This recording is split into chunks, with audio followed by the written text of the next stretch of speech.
नमस्कार दोस्तों, बाजार हाट न्यूज़ चैनल के एक नए एपिसोड में आप लोगों का बहुत बहुत स्वागत है। तारीख है दोस्तों 10 अगस्त 2021 और यहाँ पे 11 अगस्त 2021 यानी बुधवार के लिए, वेडनेसडे के लिए बैंक निफ्टी का ऑप्शन एनालिसिस साथ ही बैंकिंग स्टॉक के एनालिसिस लेकर आपके सामने हाजिर हूँ।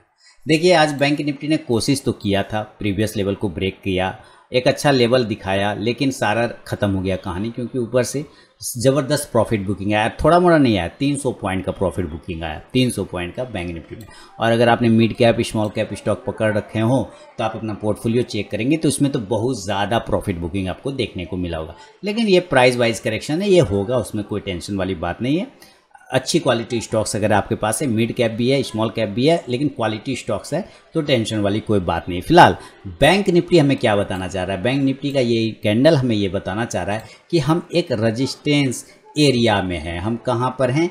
एक हायर जोन पर रजिस्टेंस एरिया पे हैं, जहाँ पे प्रॉफिट बुकिंग हो रही है अप साइड से, बिल्कुल ऊपर की साइड से। ऊपर जाते तो हैं लेकिन बड़ा रिजेक्शन भी देखने को हमें यहाँ से मिल जाता है, तो इस चीज़ का भी ध्यान में रखना है। फिलहाल हम लोग ऑप्शन डेटा को देखेंगे, उसकी एनालिसिस करेंगे।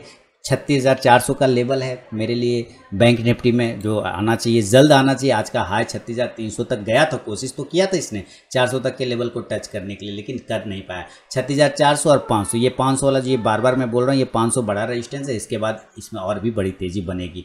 लेकिन फिलहाल हम लोग चलेंगे ऑप्शन डेटा पर और देखते हैं कि ऑप्शन डेटा क्या बता रहा है। क्लोजिंग हुआ है 36,034 के आसपास दोस्तों, तो 36,034 के आसपास अगर ओपन हुआ है तो हम क्लोज हुआ है, तो हम लोग कहीं ना कहीं 36,100 और 36,000 के आसपास में at the money bank Nifty में है। हालांकि put call ratio bank Nifty में बहुत ही ज़बरदस्त है, जहां पे बाउंस होने के चांस पूरे नज़र आ रहे हैं। तो फिलहाल ये चीज़ों को ध्यान में रखते हुए और साइडवेज माहौल को समझते हुए हम लोग ऑप्शन डेटा पे आ गए हैं और आगे 36,100 के आसपास में।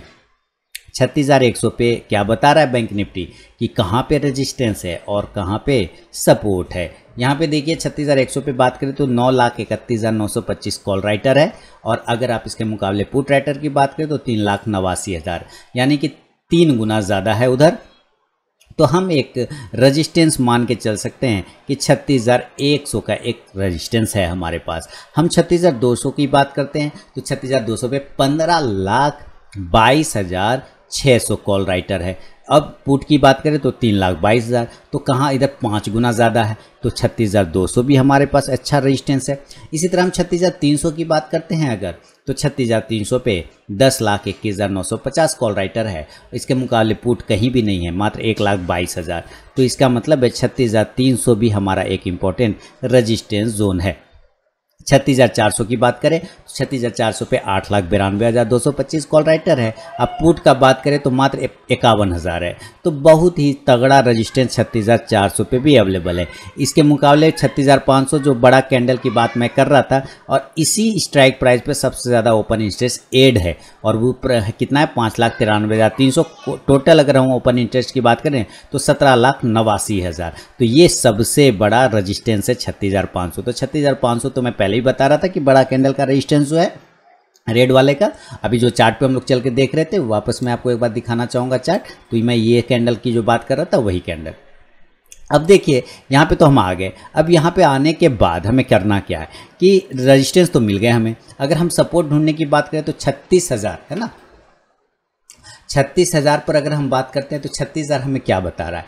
36,000 बोल रहा है कि 14,97,625 पुट राइटर है, और इसके मुकाबले 17,99,000 यानी 18 लाख कॉल में। तो 18 लाख ये भी 36,000 हमारा मेक और ब्रेक लेवल हो जाएगा। क्या होगा? मेक और ब्रेक लेवल। तो इसको हम मीडियन पॉइंट मानेंगे और लेवल फिर ढूंढेंगे। तो हम अब 35,900 की बात करते हैं। 35,900 पे हमारा क्या है? तो इधर हमारा 6 लाख, सैकड़ा, हज़ार, 10,000 लाख, 6,06,975 पुट में है, और कॉल में बात करें तो 2,53,000 है। तो इधर हमारा ज़्यादा है, तो हम 35,900 का एक रेजिस्टेंस लेके, सपोर्ट लेके चल सकते हैं। इसी तरह हम 35,800 की बात करते हैं तो 7,66,650, पुट में करें तो 2,39,000 है मात्र। तो इधर हम 35,800 को भी पकड़ के चल सकते हैं। 35,700 की बात करते हैं तो इस पर मुकाबला देख रहे हैं 5,39,125, और कॉल की बात करें तो 1,25,000, इधर 5,39,000। तो यहाँ पे भी हमारा एक सपोर्ट है, तो 35,700 तक। 35,600 की बात करते हैं तो 3,75,250, इसके मुकाबले मात्र 47,000। तो यहाँ पर हमारा एक इम्पॉर्टेंट सपोर्ट है 600, 35,600, 700, 800, 900। रजिस्टेंस है 36,100, 36,200, 36,300, 400 और 500 का। और ये 36,000 वाला जो लेवल है वो मेक और ब्रेक लेवल है। तब इसको चार्ट पे नोट करेंगे और देखेंगे कि क्या मुकाबला बन सकता है, क्या लेवल आ सकता है। याद रखिए हर लेवल पे कॉल राइटर बैठे हुए, यानी रजिस्टेंस काफ़ी हायर बना हुआ है। तो चलिए अब चार्ट पे चलते हैं हम लोग। तो दोस्तों यहाँ पे मैंने सपोर्ट और रेजिस्टेंस नोट कर लिए। 36,500, 36,400, 300, 200, 100 रेजिस्टेंस, 35,600, 700, 800, 900 सपोर्ट। 36,500 को इग्नोर भी करें तो कोई दिक्कत नहीं, ये सबसे बड़ा रेजिस्टेंस है यहाँ पे। और नीचे की साइड में सपोर्ट के लिए मैंने एक लाइन लगा रखे हैं 36,500 के आसपास में। अब सबसे पहले हम नॉर्मल कंडीशन को पकड़ने की कोशिश करेंगे कि क्लोजिंग कर रहे हैं हम 36,035 के ऊपर में। याद रखिए अगर ये कल ओपन होता है नॉर्मल कंडीशन में इसी लेवल के आसपास 36,050, 75, 65, हम वेट करेंगे कि कब ये 36,075 को ब्रेक करे। कब ये 36,075 के ऊपर अगर ये निकलता है तो हम लोग ज़रूर बाय कर सकते हैं। और टारगेट हो जाएगा इस कंडीशन में 36,150 का, 36,150, 36,150, 36,150, जो कि ये 36,200 और 36,100 के बीच का लेवल आ रहा है। उसके अलावा अगर टारगेट की बात करें तो आज का हाई है हमारा 36,317 का। इसका मतलब हमारा अगला टारगेट 36,225 भी हो सकता है और 36,300 तक भी हम जाने की चेष्टा कर सकते हैं। इस हिसाब से आप यहाँ से कॉल ऑप्शन को अगर बाय करना चाहें तो कोई दिक्कत वाली बात नहीं है, कॉल ऑप्शन आप बाय करके चल सकते हैं। 36,200 के स्ट्राइक प्राइस का, 36,100 के स्ट्राइक प्राइस का। याद रखिए इंडेक्स ऊपर चलेगा तो ये कॉल ऑप्शन आपको प्रॉफिट देगा। तो ये हुए बायर जो बाय करना चाहते हैं। जो सेल करना चाहते हैं उनके लिए कौन सा लेवल होगा, जरूर सेल करिए। अगर ये 36,000 के नीचे ब्रेक हो जाता है, ध्यान से रखिए 36,000 के नीचे अगर ब्रेक होता है तो एग्रेसिव ट्रेडर सेल करेंगे और 35,975 के नीचे सेफ ट्रेडर सेल करेंगे। इस दोनों लेवल के नीचे सेलिंग हो जाएगा। इस कंडीशन में नीचे जो टारगेट खुलेंगे वो 35,950 का खुल सकता है, 35,925 का खुलेगा, 35,925, जो कि हमारा एक सपोर्ट जोन है यहाँ पर। इसके अलावा जो हमारा अगला टारगेट होगा वो 35,850 के आसपास का होगा, 850 के आसपास का होगा, जो कि ये हमारा लो प्राइस के आसपास है। आज का लो प्राइस के आसपास आ रहा है और ये हमारा दूसरा सपोर्ट भी है। इसके अलावा अगर तीसरा टारगेट हो तो 35,725 तक आने की संभावना हो सकता है, जो 600 से और 700 के बीच में। बहुत ज़्यादा ख़राब हुआ तो बहुत ज़्यादा ख़राब होने के चांसेस में 35,650 तक आ सकता है, लेकिन इसके चांसेस नहीं होंगे। 35,650 तक नहीं आना चाहिए, लेकिन अगर मार्केट है कुछ भी हो सकता है, इसलिए इस लेवल को मैंने यहाँ नोट कर दिया कि 36,650 नहीं ना 35,650 तक नीचे आ सकता है। इस हिसाब से आप पुट को बाय करके चले, पुट ऑप्शन को बाय करके चले। 36,000 के ही स्ट्राइक प्राइस को आप बाय करेंगे पुट ऑप्शन को, तो इंडेक्स अगर नीचे आएगा तो ये पुट ऑप्शन ऊपर जाके प्रॉफिट देगा। तो ये एक कंडीशन लेके चल सकते हैं। सेकेंड कंडीशन होगा आपका गैप अप और गैप डाउन वाला। मैं हर एक लेवल से बात करने की कोशिश करता हूँ, इंट्राडे लेवल से भी और डेली डेली के टाइम फ्रेम पे भी, इंडिकेटर टाइम फ्रेम पे भी, हर एक हिसाब से। अभी देखिए अगर ये गैप अप ओपन होता है तो कहाँ गैप अप ओपन होगा। आज का हाई तो 36,300 है, तो मेरे लिए तो अभी वही रेजिस्टेंस होगा नियर का। तो ये अगर 36,300 पे ओपन हुआ तो ठीक है, कोई दिक्कत नहीं। लेकिन अगर ये 300 पे ओपन हो गया तो याद रखिए कि हम यहाँ पे कोई डिसीजन नहीं बनेगा। हम अगर 36,300 पे ओपन होता है तो यहाँ पे कोई डिसीजन नहीं बनेगा। तब क्या डिसीजन बनेगा कि अगर ये 36,325 को ऊपर ब्रेक कर देता है तब तो हम बाय में जाएंगे और टारगेट हम ले लेंगे 36,400 का। तब हम 36,400 का टारगेट ले लेंगे और सेकंड 36,475 के आसपास का एक टारगेट मिल सकता है। इस हिसाब से आप कॉल ऑप्शन को बाय करेंगे। क्या करेंगे, कॉल ऑप्शन को बाय करके चल सकते हैं। लेकिन कितना स्ट्राइक प्राइस का कॉल ऑप्शन, तो 36,300 का ही स्ट्राइक प्राइस को बाय करेंगे, तब भी कोई दिक्कत वाली बात नहीं है, आराम से आप बाय करेंगे। इंडेक्स अगर ऊपर चलेगा तो ये कॉल ऑप्शन आपको ज़रूर प्रॉफिट देगा। अगर ये 36,325 के ऊपर नहीं निकला और 36,300 पर गैप अप ओपन होके और नीचे की साइड में आ गया किसी भी कारण, बस याद रखिए 36,250 के नीचे अगर ये निकल गया तब हम क्या करेंगे, तब हम सेल करेंगे। तब हम क्या करेंगे, सेल करेंगे। टारगेट 36,200 वाला पहला, दूसरा टारगेट 36,125 का और तीसरा टारगेट 36,075 के आसपास का या 50 के आसपास का भी लेके आप चल सकते हैं। गैप अप कंडीशन में। क्लियर? 36,000 का आप देखेंगे ये जो क्लोजिंग प्राइस है वही प्राइस यहाँ पे कहीं न कहीं आके मैच हो रहा है 36,050। इस हिसाब से आप यहाँ से पुट ऑप्शन को बाय करने की कोशिश कर सकते हैं। 36,200 के स्ट्राइक प्राइस का इंडेक्स अगर नीचे आता है तो ये पुट ऑप्शन आपको प्रॉफिट देगा। ये है गैप अप का दोस्तों मेरा व्यू, कहाँ पे बाय करना है और कहाँ पे सेल करना है, इस बात को याद रखिए। देखिए याद रखिएगा 36,000 के पास में आ जाएगा ना तो आप एक कॉन्ट्रा ट्रेड भी बना सकते हैं। नीचे के लेवल पे 36,000 के लेवल पे 35,900 के लेवल पे एक कॉन्ट्रा ट्रेड यानी कि सेल का पोजीशन काट के बाय का पोजीशन में कन्वर्ट हो जाना कहते हैं कॉन्ट्रा ट्रेड। तो आप वहाँ से एक बाय का पोजीशन भी बना के फिर चल सकते हैं, इस बात को ध्यान में रखें। अब मान लीजिए गैप अप नहीं होकर गैप डाउन हो जाता है, आपको कॉन्ट्रा ट्रेड बनाना आना चाहिए। अगर आप कॉन्ट्रा ट्रेड बनाते हैं तो आप मार्केट में टिके रह सकते हैं। अभी देखिए क्या करना है, गैप डाउन, तो 36,000 के पास में हम क्लोजिंग कर रहे हैं। नीचे तो हमारा ये सपोर्ट है, ये 3 बार का, ठीक है, ध्यान से देखिए सपोर्ट है। तो हम ये मान के चलते हैं कि हमारा 2 बार, एक बार ये रेड वाला कैंडल लो है 35,700, इसका लो देखें तो 35,660, तो हम कहीं ना कहीं 35,600 या 35,700 यही हो सकता है। या तो हम 35,600 पे ओपन हो जाए या हम 35,700 पे ओपन हो जाए। ये कल वाला ही लेवल था, कल भी यही लेवल आ रहा था, तो दोनों ही लेवल पे बाय का पोजीशन बनेगा, दोनों ही लेवल पे बाय का पोजीशन बनेगा। ऊपर का टारगेट 35,800, 35,800, 35,900 और 36,000 का राउंड नंबर का जो रेजिस्टेंस जोन है वो। इस हिसाब से आप यहाँ से कॉल ऑप्शन को बाय करने की कोशिश करें। दोस्तों मैं इसी वीडियो में बैंकिंग स्टॉक की भी एनालिसिस करता हूँ, तो वीडियो पूरा देखिए।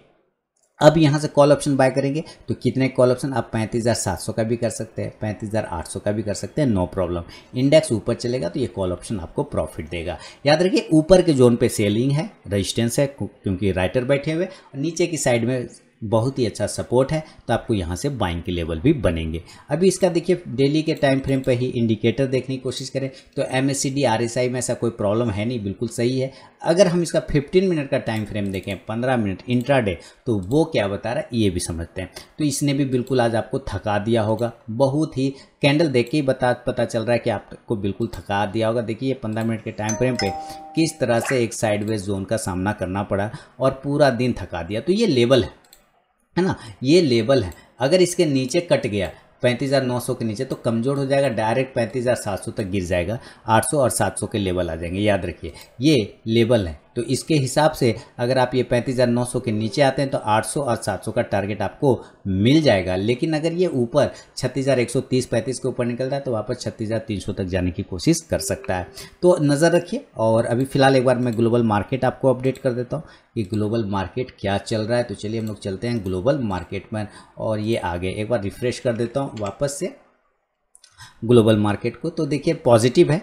एक आध चीज़ देखें, SGX Nifty cost to cost में आ गया तो कहीं ना कहीं ये साइडवेज का सिग्नल फिर दे सकता है। तो कल भी थोड़ा तैयार रहिएगा प्रॉफिट बुकिंग के लिए, मे बी क्योंकि परसों फिर एक्सपायरी है तो उसका एक्शन आपको कल भी देखने को मिल सकता है। आगे बढ़े और निफ्टी के बैंक के बाद अब निफ्टी बैंकिंग स्टॉक की एनालिसिस करेंगे, कौन सा बैंकिंग स्टॉक किस लेवल पे है। फीडबैक देना बिल्कुल ना भूले दोस्तों, और लाइव मार्केट में कॉल प्राप्त करने के लिए टेलीग्राम चैनल वीडियो के डिस्क्रिप्शन में उसका लिंक अवेलेबल है, आप उसे ज्वाइन कर सकते हैं। सबसे पहले AU बैंक की बात करें, देखिए आज का हायर जोन है 1320 रुपये, वापस वही रेजिस्टेंस भी है 1320 के ऊपर फिर से पॉजिटिव होगा ये 1350 के लिए। एक्सिस बैंक बिल्कुल रेजिस्टेंस पर आ चुका है, तो उम्मीद करिए, दुआ करिए 765 के ऊपर निकले तो आपको 770, 75 और 80 के इंट्राडे टारगेट देखने को बनेंगे। बैंक ऑफ बड़ौदा देखिए शानदार गिरावट, लेकिन अपने इंपॉर्टेंट जोन पर है। कल यहाँ से अगर बाउंस किया तो अच्छी बात है, अगर ये लेवल टूट गया 78 का किसी भी कारणवश 77.50 का, तो फिर ये कमज़ोर हो जाएगा, 76 तक गिर सकता है। बैंक ऑफ इंडिया की बात करें, ये भी गिरा होगा बिल्कुल। अब 70 का रेजिस्टेंस क्रिएट हो गया, 70 के ऊपर जाने के बाद ही 72 और 4 के लेवल आएंगे। फिलहाल ये भी डाउन साइड में ही रह सकता है। कैनरा बैंक 160 के ऊपर निकलेगा तो 165 के टारगेट, नीचे एक सपोर्ट है 150 का, होल्ड करने दीजिए। फेडरल बैंक 92 के ऊपर जब तक नहीं निकले नया पोजीशन ऐसे भी क्रिएट नहीं होगा, उसके ऊपर क्लोजिंग चाहिए, देन 96 से 100 तक का टारगेट फेडरल बैंक में बनेगा। HDFC बैंक 1500 के ऊपर पॉजिटिव। अब नया रेजिस्टेंस 1520 के ऊपर निकलेगा, 1530 और 40 का इंट्राडे टारगेट। ICICI बैंक अगर कल ऊपर की साइड में अपने हायर जोन को ब्रेक करता है 710 को, तो 720 तक का टारगेट आराम से आपको मिल जाएगा। IDFC first bank long term का स्टॉक है, शॉर्ट टर्म में बिल्कुल भी इसको दिमाग न लगाएं, पोर्टफोलियो स्टॉक है। इंडियन बैंक की बात करें सपोर्ट जोन पे आके खड़ा हो गया। देखिए सारे स्टॉक अभी आपको सपोर्ट जोन पे नजर आएंगे, सारे के सारे, क्योंकि मार्केट में अच्छी खासी प्रॉफिट बुकिंग हुई है। ये एक triangle pattern, descending triangle pattern बना के ट्रेड कर रहा है इंडियन बैंक। नीचे अगर 130 के नीचे सस्टेन करना स्टार्ट करता है कल, तो 125 तक के भी टारगेट दिखा सकता है। इंडसइंड बैंक 1050 के ऊपर दोबारा निकले तो 1075 से 1100 तक के टारगेट बनेंगे। कोटक बैंक देखिए इसने अच्छा मूवमेंट किया और ये भी वापस रेजिस्टेंस पर है। तो ऊपर की साइड में कोटक बैंक 1825-30 को ब्रेक करे तो 1850 का टारगेट। कल भी मैंने बोला था कि अगर ये 1800 के ऊपर निकलता है तो आपको अच्छा मूवमेंट बनेगा, और इसने बना के दिया। पीएनबी बाय ऑन डीप करिए, कोई प्रॉब्लम नहीं, लॉन्ग टर्म का स्टॉक 3 to 5 ईयर्स पीएनबी को होल्ड करके चल सकते हैं, पोर्टफोलियो स्टॉक है। आरबीएल बैंक इग्नोर करके चलेंगे, कोई फायदा नहीं है, अभी इसको अवॉइड करके चलेंगे। एसबीआई 460 के ऊपर जब तक नहीं जाए कोई फायदा नहीं, नियर में 440 भी चला जाए तभी ठीक है। अदरवाइज ये किसी कारणवश ब्रेक कर जाता है 420 को तो कमजोर हो जाएगा, 410 तक का लेवल दिखा सकता है। Yes Bank no view. Union Bank 42 के ऊपर अगर निकलेगा तो पॉजिटिव मूवमेंट, अदरवाइज देखिए इसने सपोर्ट को तोड़ दिया। अब ये नीचे के लेवल 34 तक आएगा और 33 तक भी दिखा सकता है। बंधन बैंक की बात कर ले दोस्तों, तो बंधन बैंक 310 के ऊपर जब तक नहीं जाए पोजीशन बनाने की गलती नहीं करेंगे। तो ये था बैंक निफ्टी और बैंकिंग स्टॉक पे मेरा अपना व्यू। अगर पसंद आया तो फीडबैक देना बिल्कुल ना भूलें। मिलूंगा नेक्स्ट वीडियो में, तब तक के लिए बहुत बहुत धन्यवाद।